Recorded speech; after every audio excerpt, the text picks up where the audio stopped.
కేవలం 90 సెకండ్స్ లో 5 హెడ్లైన్ వార్తలు చూసేద్దామా? స్పెన్ నెట్వర్క్ సూటిగా సుత్తి లేకుండా. వివాహ వ్యవస్థపై నమ్మకం పోతోందని మాజీ ఉపరాష్ట్రపతి వెంకయ్య నాయుడు ఆవేదన వ్యక్తం చేశారు. ఫిజిక్స్ చూసి పెళ్లిళ్లు చేసుకుంటున్నారని, కెమిస్ట్రీ బాగోలేదని విడాకులు తీసుకుంటున్నారని చలోక్తి విసిరారు. విడాకులు ఎందుకు తీసుకుంటున్నారో అర్థం కావడం లేదని అన్నారు.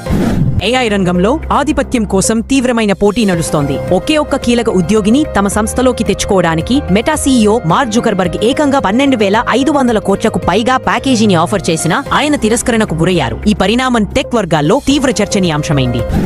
బీహార్లోని కతిహార్ జిల్లాలో రహస్యంగా కలుసుకున్న వివాహిత ఆమె ప్రియుడికి గ్రామస్తులు దారుణమైన శిక్ష విధించారు. ఇద్దరిని తీవ్రంగా కొట్టి, గుండు గీయించి, ముఖాలకు నల్లరంగు పూసి, మెడలో చెప్పుల దండ వేసి ఊరంతా ఊరేగించారు. ఈ అమానుష ఘటన స్థానికంగా తీవ్ర కలకలం రేపింది.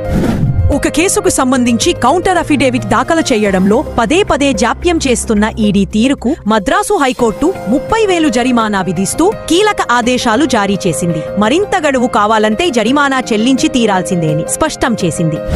విశాఖపట్నంలో పేకాట ఆడుతున్న 6 మహిళలను పోలీసులు అరెస్టు చేశారు. స్థానిక లలితానగర్ ప్రాంతంలో మహిళలు పేకాట ఆడుతున్నారని సమాచారం రావడంతో పోలీసులు 6 మహిళలను అదుపులోకి తీసుకుని వారి వద్ద నుంచి 22,000 నగదును స్వాధీనం చేసుకున్నారు.